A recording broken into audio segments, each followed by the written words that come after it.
Existem algumas pessoas em nossa geração, no tempo atual, que consideram falar de Deus uma coisa complexa. Algumas pessoas são assim. Elas acham que falar da palavra Deus, ou do conceito sobre Deus, ou mesmo da pessoa de Deus, representa falar sobre um tabu. Ou seja, é falar de uma religião qualquer. Não quero falar sobre religião. Gostaria de refletir por alguns minutos sobre a importância de se confiar em Deus. Bom, como é que alguém pode confiar em algo em que não acredita? Em algo que parece ilógico, inexistente?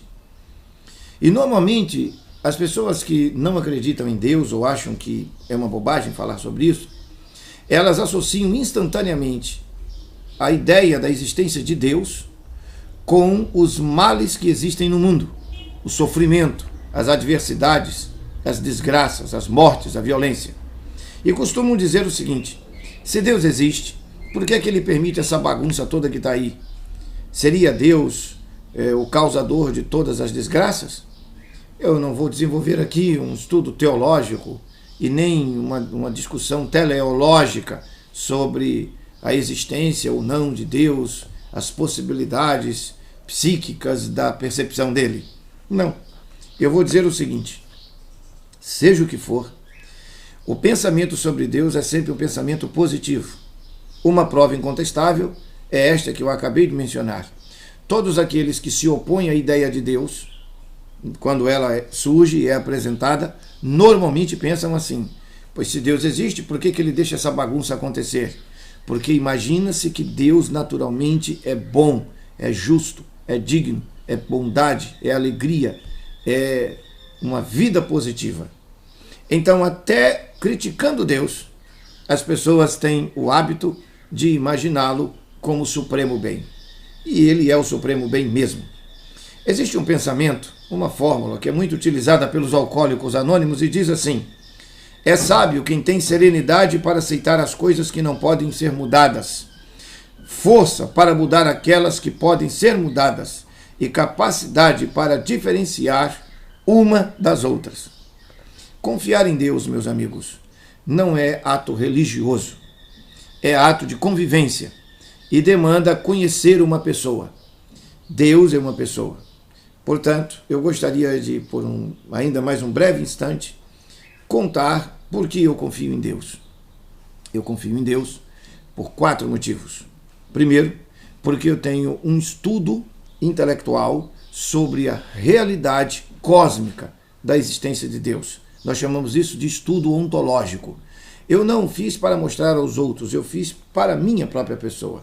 E eu estou convicto intelectualmente da existência de Deus, da lógica da existência de uma causa primária, de um ser original para todas as coisas da criação e todas as coisas do universo. Em segundo lugar, eu acredito que Deus existe, porque todas as vezes que olho para o meu corpo, para a estrutura do corpo humano, quando eu falo, por exemplo, de questões que são da área de saúde, e eu mergulho no campo da anatomofisiologia, eu tenho absoluta certeza de que o corpo humano é um santuário, porque não é possível que toda essa complexidade perfeita que é o organismo humano, que obedece a um princípio chamado homeostasia, tenha sido criado porque alguém acha que o acaso criou. Isso não é possível. Eu acredito em Deus porque ele é um engenheiro perfeito que construiu a vida. Em terceiro lugar, eu acredito em Deus porque as emoções serenizam todas as vezes em que as pessoas se permitem conectar-se em oração ou com espírito de gratidão e louvor para com a sua pessoa. Apenas aqueles que não compreendem o significado de louvar a Deus e de cantar a sua grandeza não conseguem entender a realidade emocional da presença de Deus. E em quarto lugar, eu acredito em Deus, porque eu percebo o seu poder na transformação espiritual de muitas pessoas, muitas mesmo. Basta observar. Agora vou falar dos ambientes religiosos. Quando as pessoas entram para organizações religiosas, para a sociedade religiosa, e elas estão carregadas de desgraças diversas, sofrimento intenso, e a vida com a congregação transforma suas histórias.